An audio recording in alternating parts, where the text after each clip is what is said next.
Okay, it's a hot one. You know what that means. Sweaty news. Kat Zakrzewski, Washington Post. A live blog of testimony from OpenAI CEO Sam Altman, IBM Vice President Christina Montgomery, and Professor Gary Marcus before the Senate Judiciary Subcommittee. Related, Christina Criddle, Financial Times. Sam Altman tells Congress that AI regulation is, quote, essential, but must let companies be flexible and adapt to new tech, recommends safety measures, and more.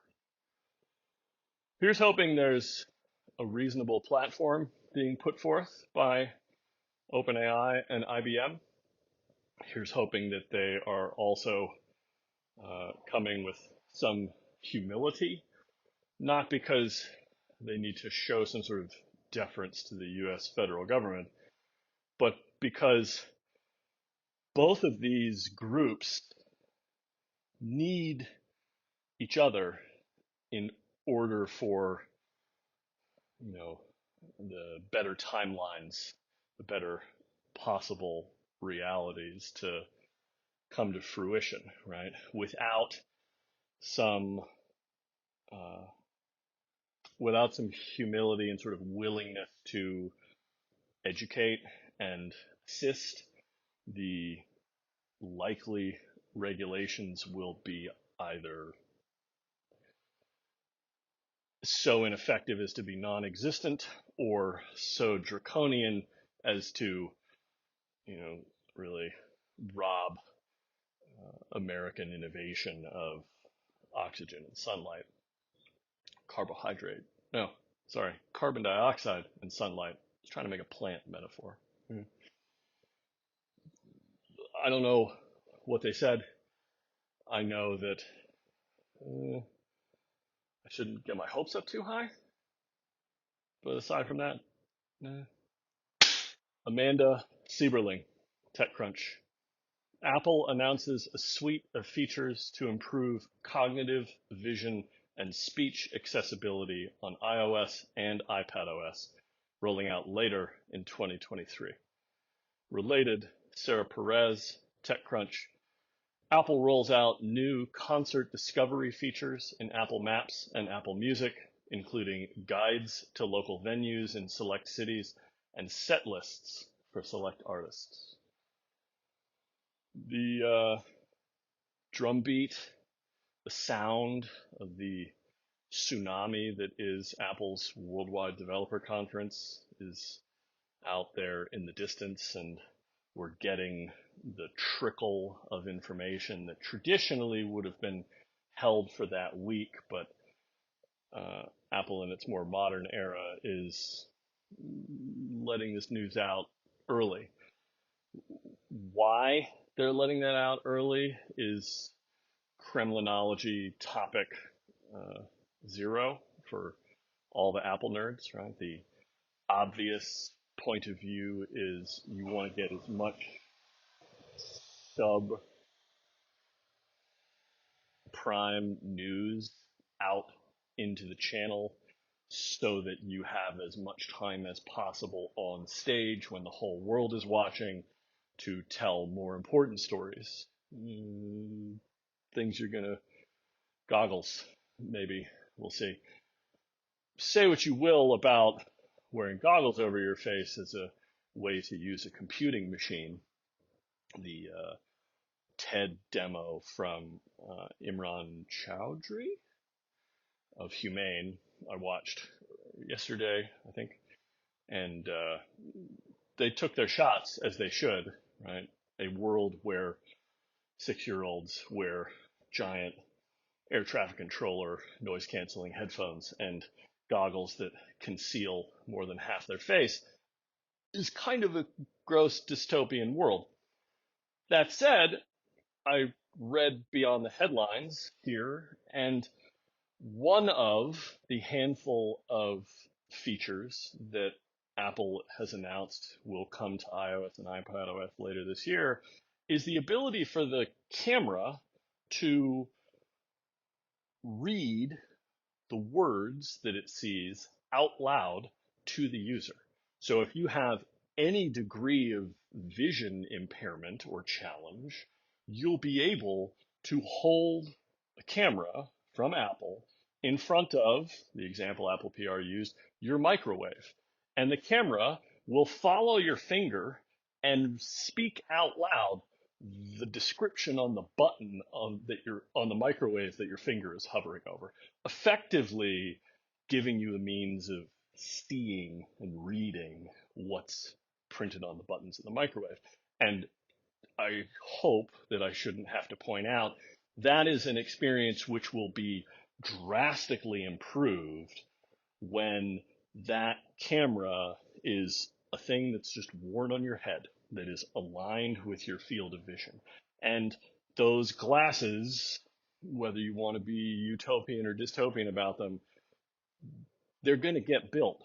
And it continues to seem to me that Apple is one of a very small number of companies that's willing to lay that groundwork in a way which enables people to take advantage of it today, right? They'll be able to use the device they already have to improve their quality of life. Another example that I thought was fantastic and quite frankly long overdue is there's going to be a sort of hyper simplified user interface option as a part of this accessibility suite. And the icons get bigger, the home screen changes visually so that it's easier to identify what functionality you want to employ from the device. And one of the things that they did was they said, well, we have the phone application for calling people, and we have the FaceTime application for calling people. Let's make those one thing. So you'll be able to enter into an accessibility mode if, say, you're helping someone in their 70s, 80s, 90s, hundreds have a modern computing machine in their lives, and they want to simplify the process of, I need to press a button so that I can talk to my grandchildren and my children, other people in my life that I love. That should default to FaceTime. It just should. This is the way I've been living with my devices for years now because I'm that guy. But the fact that it's going to be baked into the operating system, again, I understand that there are other companies that build devices that people have reason to, like and enjoy. I just don't see a lot of those other businesses going the extra mile in the way that Apple does.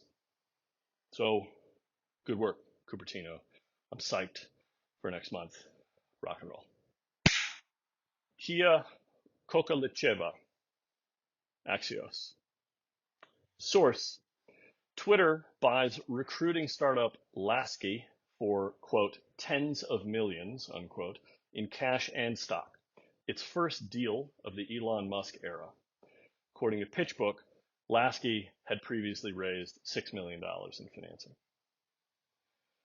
I was wondering when Elon was going to make some acquisitions because as much as they are big on the idea of start from first principles and build the right way forward, it's silly to not acquire other small businesses, which are small groups of people, if you feel like they can materially add to the business.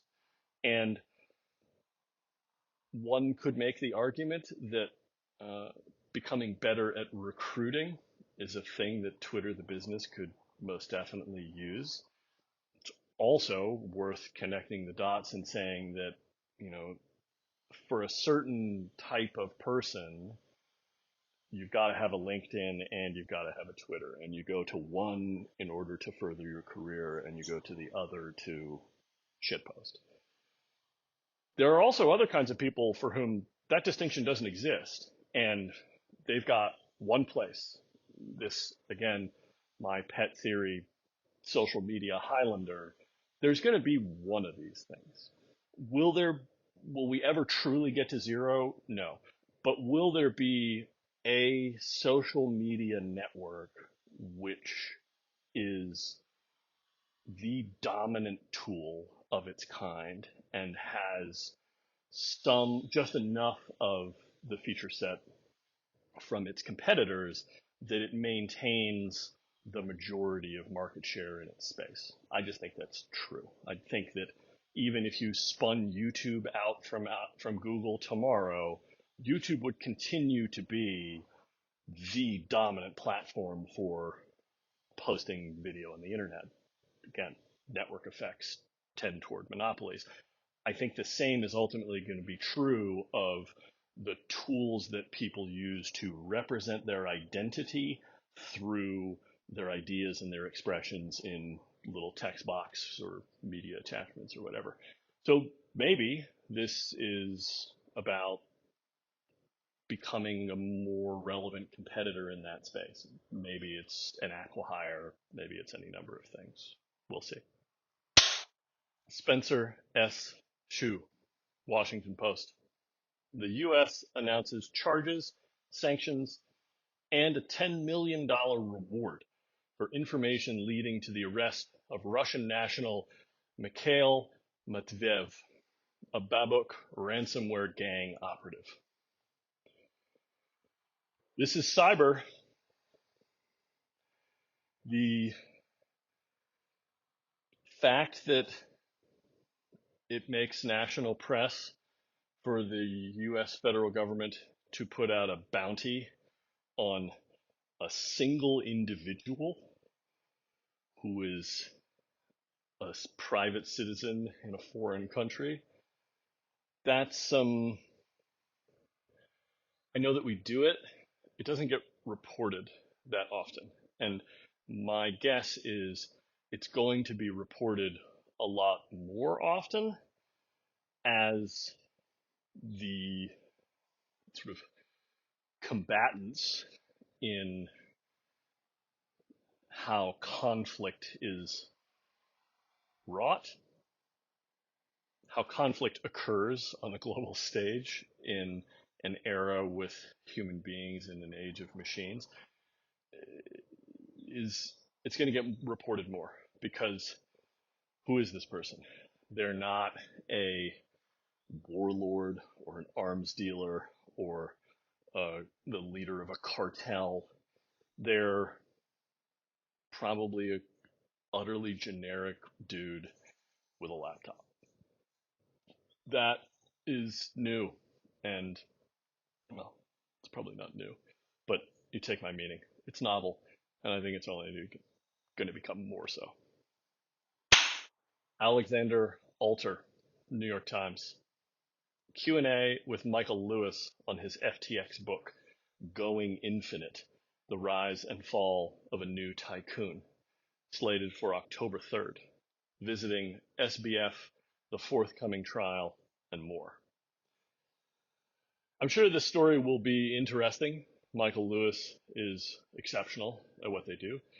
I personally am kind of bummed because I very much want to participate in the discourse that will follow as a result of this book, but I'd also like to watch the Adam McKay film adaptation before I read the book. That's a idiosyncrasy that I settled on a long time ago. I'd rather watch the movie first and then read the book, because the book always has more detail, more content, more depth. You're not disappointed if you go in that direction. You're almost by definition going to be disappointed because somebody's going to take a manuscript that takes a dozen to 45 hours to read and compress it into 2 hours of screen time. But aside from that, I think I may wind up having to read it. I think there's also, though, something below the surface of the water that's frankly disturbing, which is if we roll the clock back to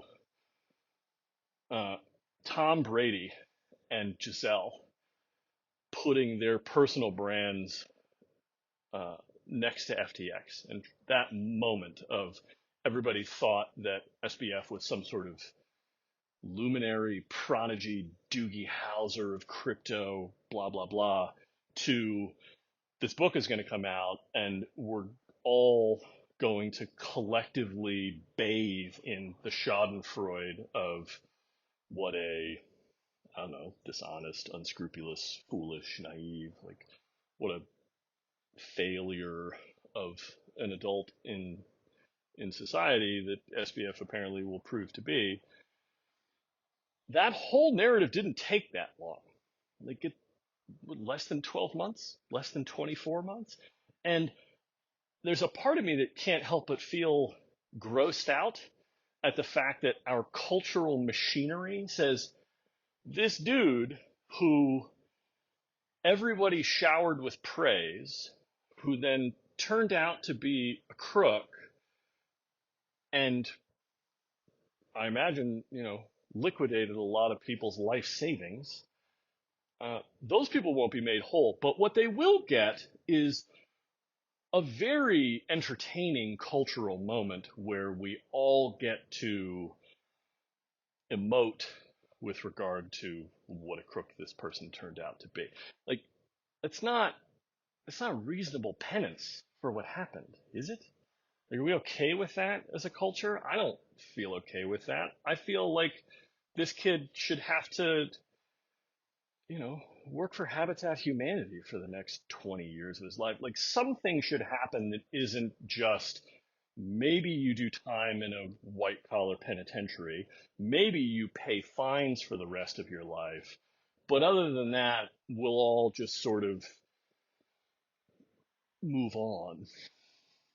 It doesn't feel okay when what happens is a bunch of innocent, hopeful, well-meaning individuals were taken in by a scam.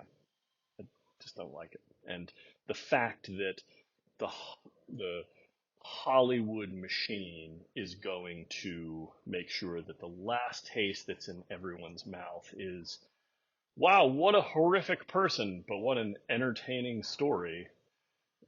I don't love it. Coindesk.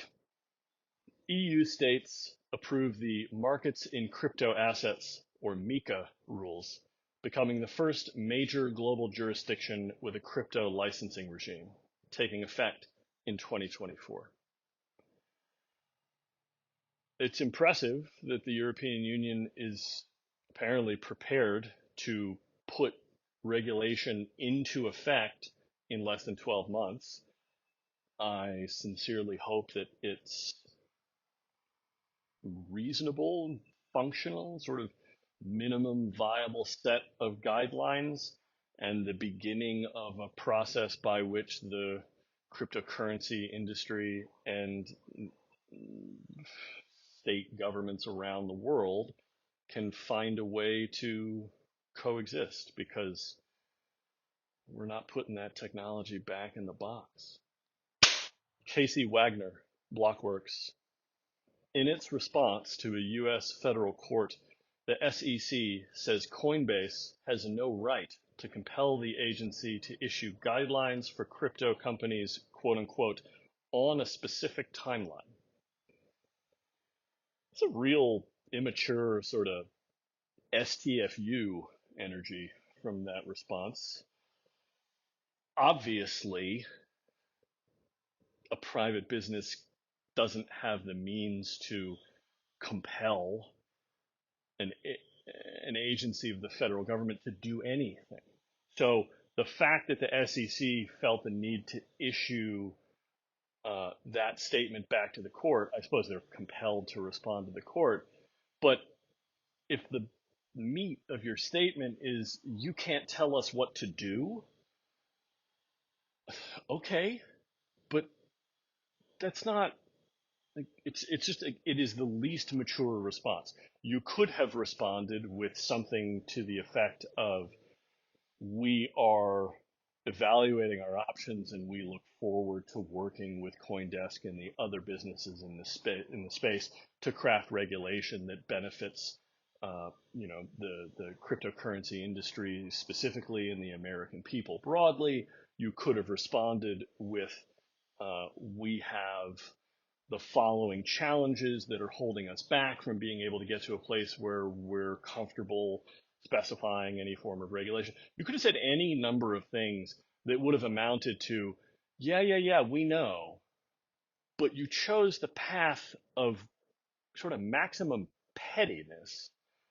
And particularly when you contrast it to this news about the European Union saying, like, we got a regulatory framework that we're ready to put into production in less than 12 months, it's just not a good look. Like, do better. Because Coindesk, the business, or anybody else in its space, they're not going to wait for you. They're just going to do business elsewhere. And as a result, the American market will ultimately suffer. Say what you will about bad actors in the cryptocurrency industry and that causing suffering in the marketplace, but you take my point. Hurry up, or at least be communicative and be willing to build in public. Platformer. Twitter's encrypted DMs don't offer end-to-end encryption, making them vulnerable to man-in-the-middle attacks and open government access requests. Sorry, open to government access requests. Not a good look. End-to-end encryption has to mean something, even if you grant the premise that there's a lab or labs inside of the intelligence agencies, intelligence organisms of most major governments that are able to punch through the end-to-end encryption that's deployed in the public markets today in 2023. Set that aside. So long as we hang on to this idea that end-to-end encryption means no one but the sender and the recipients are able to consume the content of the delivery of packets, it's really important that you get that right. And doing it halfway is worse than not doing it at all, quite frankly. I don't know how long it's going to take, but I think one of the sort of trailing indicators of the end of the Web 2 era, if you want to use popular terminology, will be getting to a place where non-encrypted but private messaging just looks like a fool's errand. Some people will continue to use it because it suits their needs, but once we raise the floor to the point where your communication amongst people is by default private only to yourself and the people you're communicating with, I think that's, if it's a trailing indicator of the Web 2 era, it is a leading indicator of we've entered a new era. I think that's a good thing. Twitter needs this. I don't think they can unlock payments, right? Say what you will about having to build the product, but just a baseline of end user trust. I don't think you can effectively ship that without proving that you can do this effectively, because, if I can't trust that you can do this kind of math, I'm not necessarily convinced you can do the much more important kind of math, which is enable me to move money between myself and others.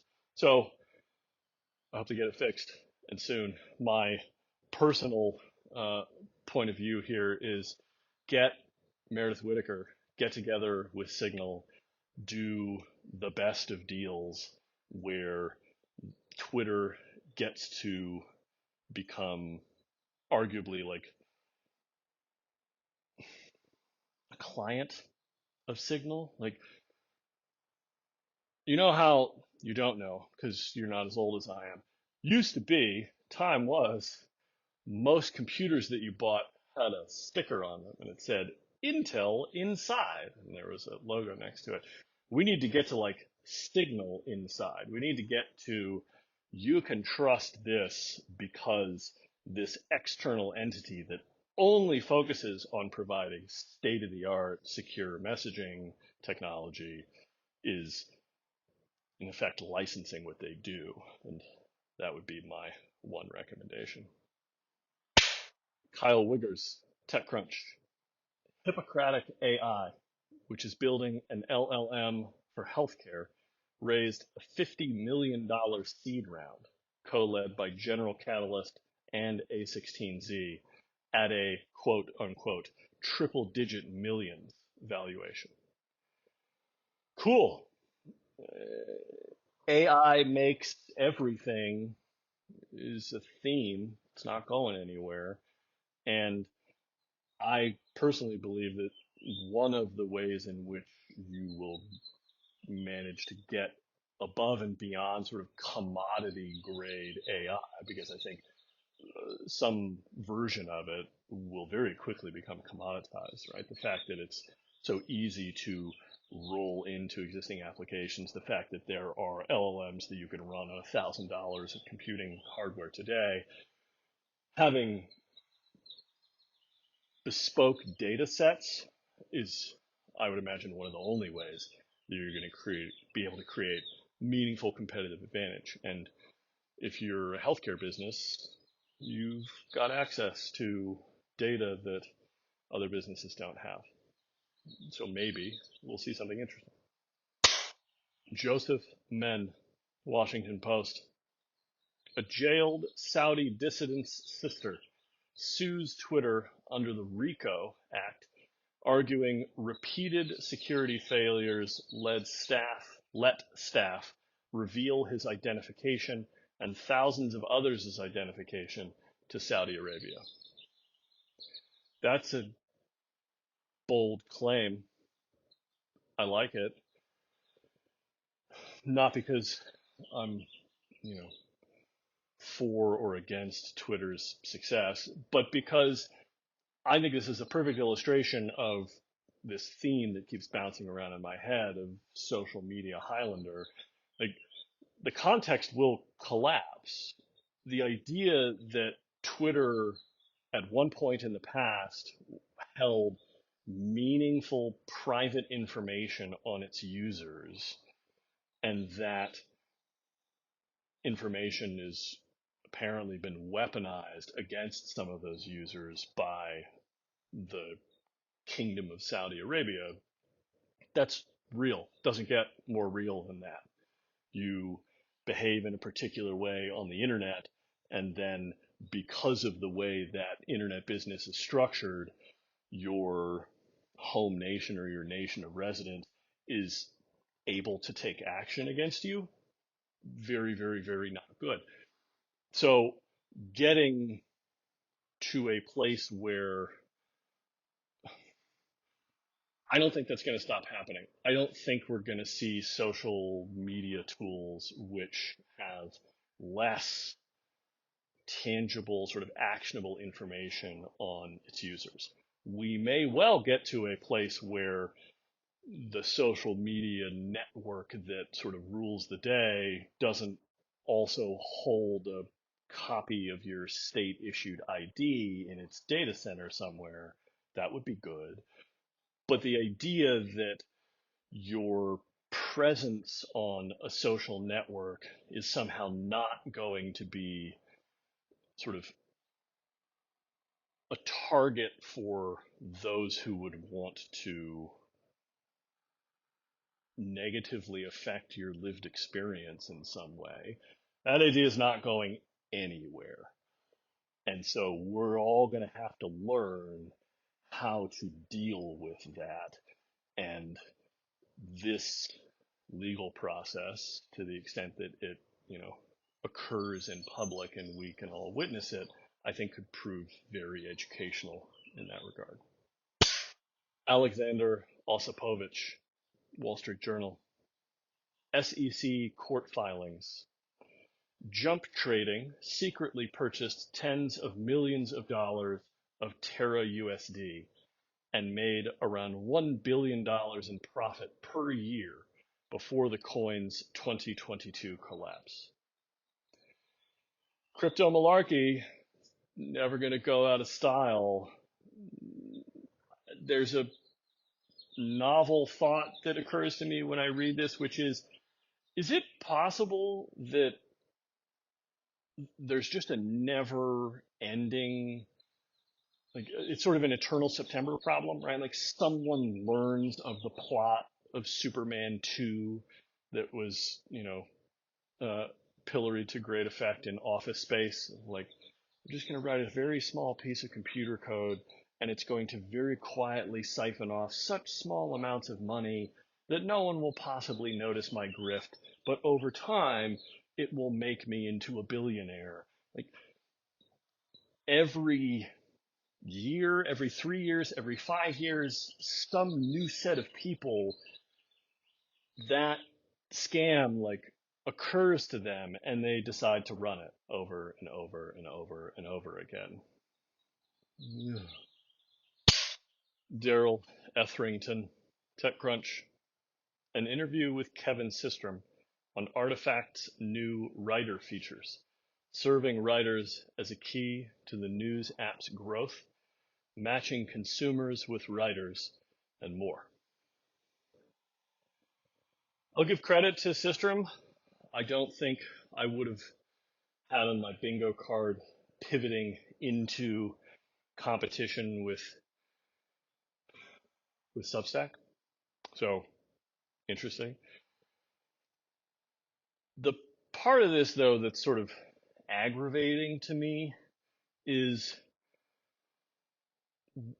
what sort of a future are we setting up for ourselves if being well informed, being an educated citizen participating in a body politic is going to require investing yourself in a myriad of different tools so that you can sort of weave your own information source and inform yourself on an ongoing basis, right? Like we're sort of setting up a world between Substack and Twitter and Artifact and Ghost and everything else you can think of. You can continue to live in sort of the old model, which is I read what the New York Times has to tell me every day, or the Wall Street Journal, or both, and then that's enough. Or, and it's easy to make the case that like that's the old way of living, and our ecology is fundamentally changed, and so that's no longer sufficient.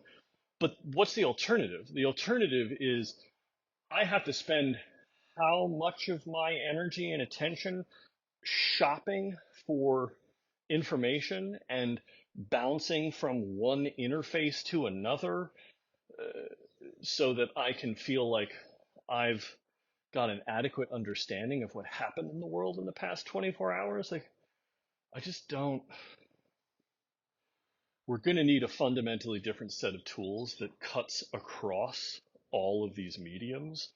The newsletter is, I think it remains the sort of shining hope here because it's email and all it's on you as an individual to choose which email consumption tool is easiest for you. Um, but I don't know that the generation that has grown up using siloed application experiences, quite frankly, have the muscles and the awareness of how to use a tool like email or RSS that cuts across n number of sources and presents them all in a unified interface. That's how I grew up. That's what still makes more sense to my brain.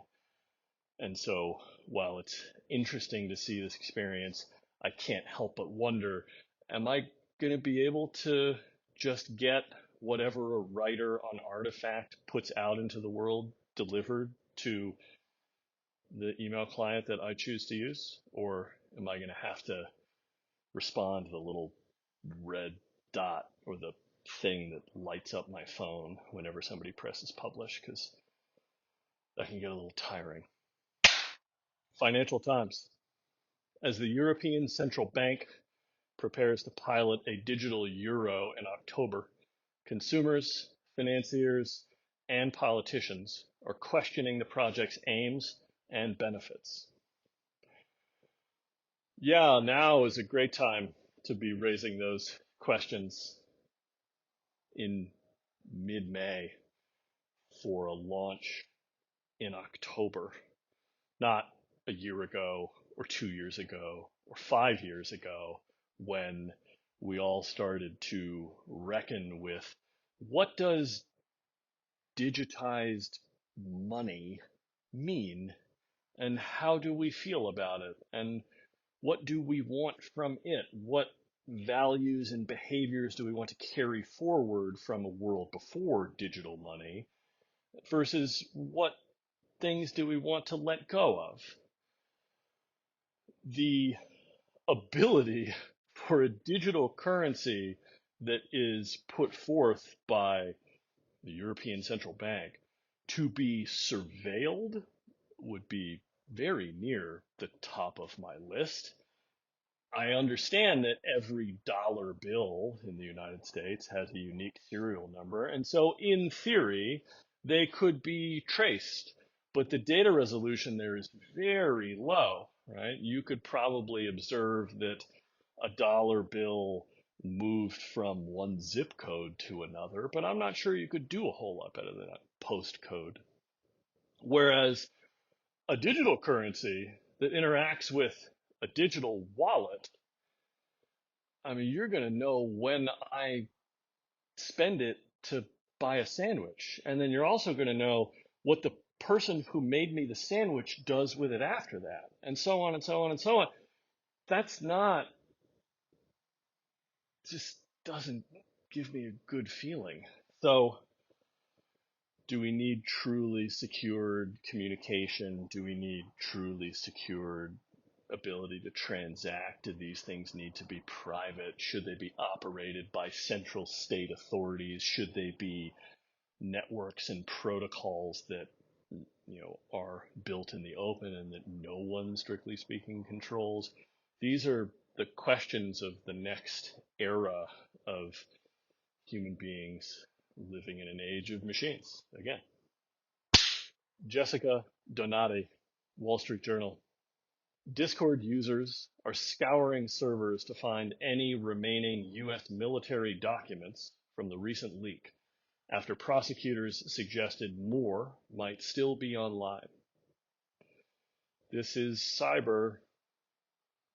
Who knows what's in those documents, but they're on the public internet now, which means they're available to anyone on the planet that can get access to the internet. Yee. Ingrid London, TechCrunch. Meta spins out CRM company Kustomer, okay, which the company acquired for around $1 billion in a deal that closed in 2022. Kustomer raises $60 million at a reported $250 million valuation. This just strikes me as a sort of elaborate and benevolent riff. Sounds like whoever was building this tool has been let go from Meta, and they were able to secure the most advantageous possible exit from their employer, which is to go right back into the public market and to take on outside financing. The fact that Meta bought them at around $1 billion valuation, and they're now raising at a valuation that is a quarter of that. Bill Toulis, Bleeping Computer. Pharmacy services provider PharMerica says hackers breached its system and stole the names, addresses, social security numbers, and health data of more than 5.8 million patients on March 12, 2023. I don't know where to file this. Crisis of authority. This is cyber. Like, I think the appropriate bucket is blockchains, not crypto, which I'm having feelings about revising the label on that bucket there. I know this sounds like sort of garage science, and it doesn't seem feasible to deploy at the type of scale that we're used to deploying tools on the internet in 2023. But quite frankly, PharMerica should be able to operate its business without custodying the names, addresses, social security numbers, and health data of its users. That is a necessity in the old way of building SaaS businesses, the old way of building technology businesses, the old way of building businesses that trade in software or that utilize software and trade in personal information. The new way must be I, as the individual, have maximal trust and faith that I custody my personal information, and I elect to make it available to one provider or another in ways which are privacy preserving, right? I don't simply plug my social security number into a field in a web form such that that value now sits on their data center and I've just made a copy of my social security number. Instead, I make it available for it to be passed through to whatever other entity is required by sufficient government regulation to hold that data securely.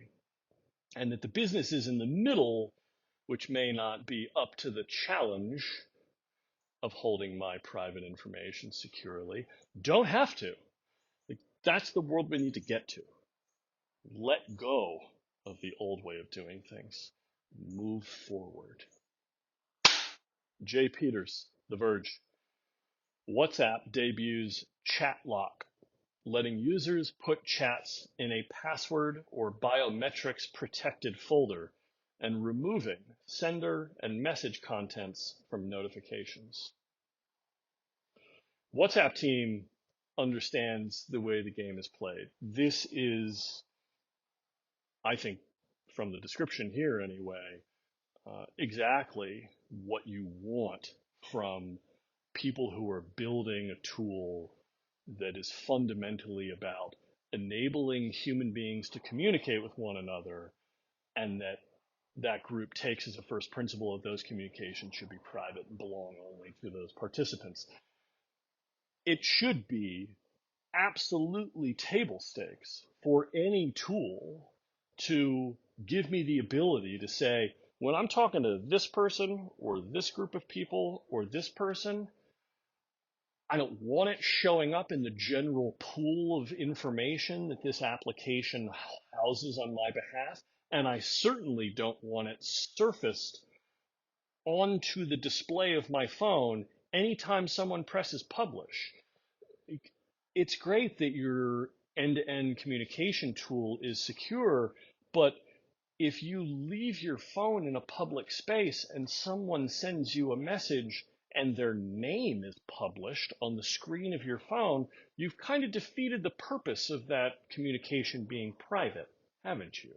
So good work, WhatsApp. Continue to lead by example. I just wish, I beg that you do a, I don't know, 10-year anniversary, 15, like pick some date and do a modern user interface overhaul, please.